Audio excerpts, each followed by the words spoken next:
Welcome back to X-Ring. Hey guys, and welcome back to the X-Ring. So on today's episode, we've got John out here. It's a good friend of mine. John, I've known you since about 2013 or so. Right. And he's a huge hunter, but he's been watching the channel and he wanted to get set up for long range. So what we've got here is the Tikka T3. He's got the Vortex Razor HD 4.5 to 27. And it's in 6.5 Creedmoor. This doesn't have a single round through it. Now, John, before we get started today, what's the furthest you've ever shot? 400. 400 yards. 450. All right, so we're going to see if we can't get him out to 700 yards today, making good impacts, understanding mills, because you've always been an MOA guy, right? None of the above. None of the above. I am a just true a hunter. I'm a true cherry. All right, well, brace yourself, boys. We are going to see what we can do. We're going to break this in properly. We do have the cleaning rods and everything else, so what we're going to do is this hasn't even been fired. Not a single round, so we've got to get it on paper. We'll get it bore sighted, and then we'll clean after the first round, and then we'll shoot another, you know, maybe 2 or 3 rounds. We'll clean again, and then maybe 5 rounds clean, and I think we'll be good. There's not a huge break-in process for these Tikkas from what I've seen, and I'm looking forward to it. Stay tuned.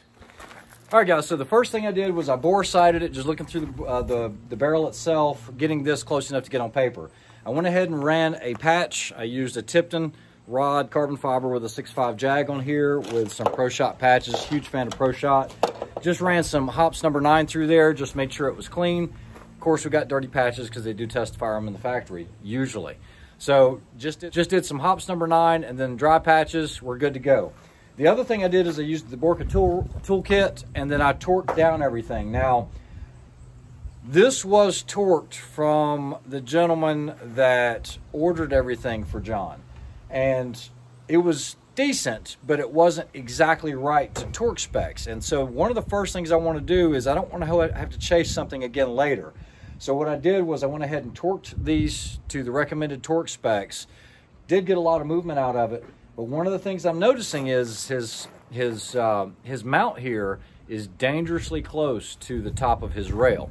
And when I say dangerously close, I'm going to hold it up so you guys can see this. We can't get a cap on that, and not being able to run a cap, that's just one of those things. You might want to get a different mount for this. I do like the cantilevers, but at the same time I like a little more clearance because you're never going to get a cap on that, or you have to notch your cap out. So some of the first things, but we haven't fired a shot yet. Let's go ahead and get one at 100 yards, and then we'll clean the barrel. All right, so the first thing we want to do is we want to set John's eye relief. So what I want you to do is go ahead and put your parallax on max or infinity. So he's going to roll it away from him. It's already there. You want to, those are the supposedly your parallax corrections, but never just read those. He's on infinity. Now what I want you to do, John, is take your glasses off. I want you to pick up the rifle, and only using this, I want you to look up through the sky, blue sky. You guys can see that. Go ahead and look through there, and we want to put it on max power. This is a first focal plane scope. I don't want you to look through there. Keep your eyes closed. Have your head on it. Now, open your eyes and tell me if the reticle is crystal clear. You should be looking at blue sky right now. Is it crystal clear or no? It is not. Okay. I can barely see there, so I got to find my, there it is right there. Okay, so it's blurry? It is. Look away. All right, open your eyes. Better or worse?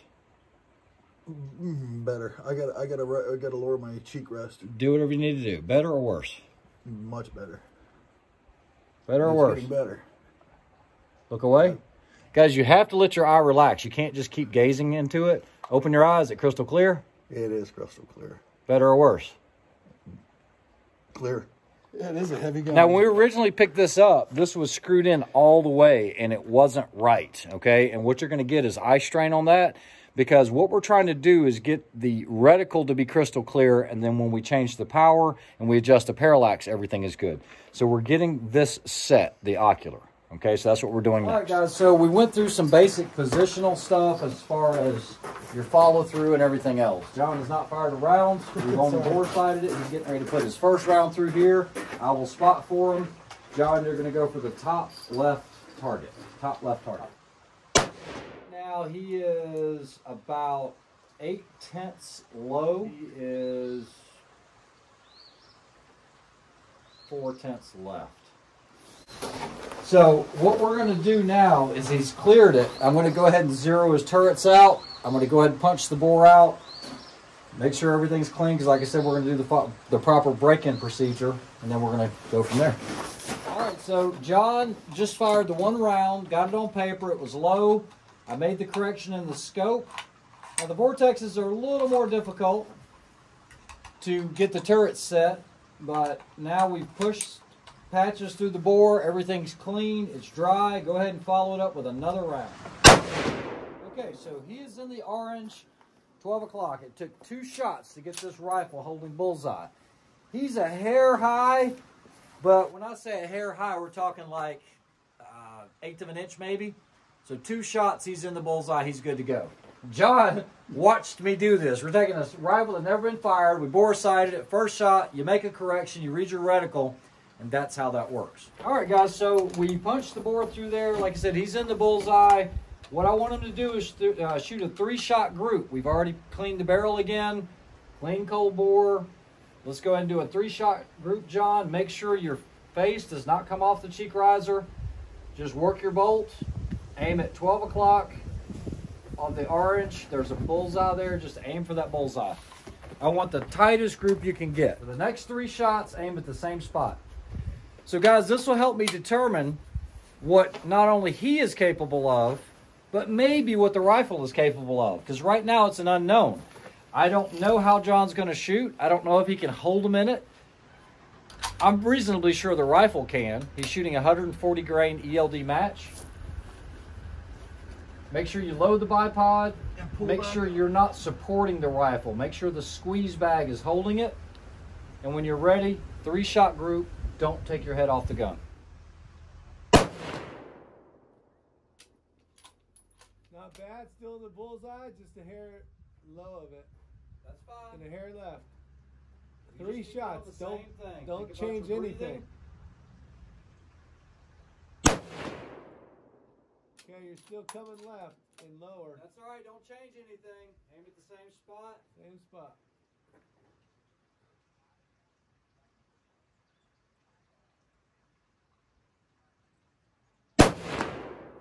Nice. Open your action. All right, so Rick, how big is that group? Is it a minute? Yeah, or hair tighter, let's see. Okay, so now I know John is capable of holding a minute. He will only get better at shooting groups the more time he has behind the gun. But I'm good with that. Remember, my rule is 1 minute or better. His 3rd shot was touching his 1st shot. Does anything need to move, or are we good on the 0? Pretty close. He held everything in the orange? Yeah, he's all in the Okay, so what I'm going to do now is I'm going to take John out. I'm going to give him the data. I'm going to clean the barrel. He's got 3 shots in. And we're going to go 200 yards. We're going to go 300 yards. We're going to go 400. We're going to go 500. Do I hear 700 Do yards? I hear 700? All right, so we're going to show you how easy this is. Now remember, I'm showing you this process from beginning to end without giving you everything away on what I do in the class. But it is this easy. Let me go ahead and punch this bore out because we did 1, 1, 3. We're going to clear it. I'll do 5. I'll clean it. And we'll go from there. So now what we're going to do is I've loaded Streetlock Pro up. He's shooting 140 grains. He hasn't shot the rifle any other than the 100 yards. So I'm going to have him go 300, 400, 500, and let's see how he does. Okay. All right, John, get on the rifle, load your magazine. And the first target is going to be the white diamond at 300. Now at 300 yards, you're going to be about 1 mil. I know that. Now, Streetlock says 1.1, so go ahead and lift that up. There you go. Now roll to 1.1. There you go. So that is your 300-yard dope. So what I want you to do is take 1 shot at that white diamond. Remember your follow-through. Nice. So he's got a first round. That was an impact, first round impact. What I saw is it was just a hair low, but it was still an impact. It's only a 10-inch square. We're good with that. What we're going to do is go to 400 yards. 400 yards is going to be, put in 2 mils for me. Go to 2. Perfect. 400 yards is going to be that orange rectangle out there. On you, John.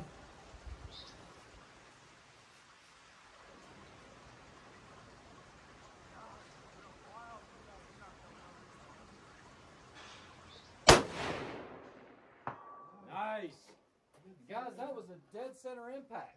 Dead center. Hold dead center. On you.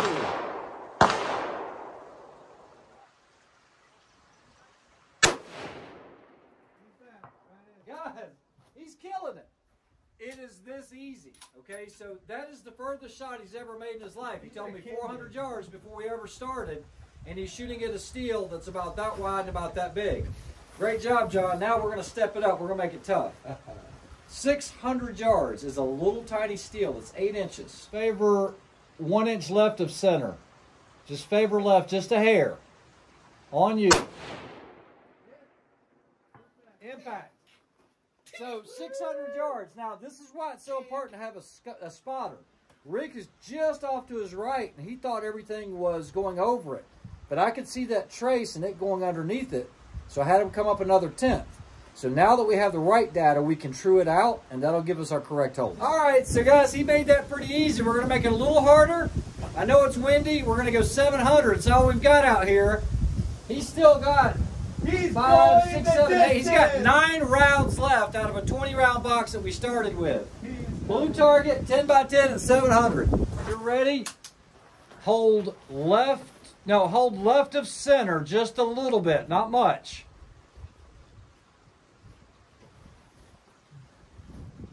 $700 yards.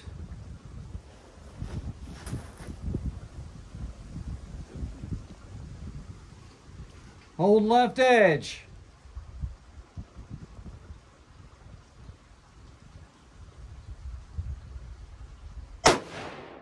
Impact!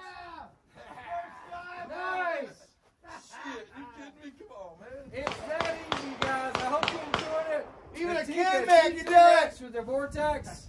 It's all done. Good night. Come on. Good Give us riddance. one on that. And guys, look, we have 4, 5, 6, 7.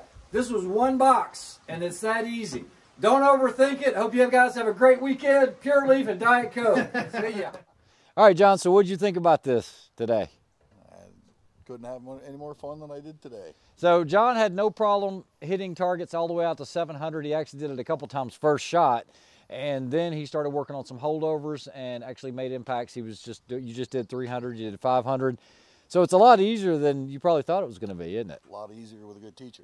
Well, I appreciate that, but guys, it's not that difficult to do if you get the right equipment, start off right. And right now, it's so economical to be able to get into long range, but don't overthink it. It's a lot simpler than most people think.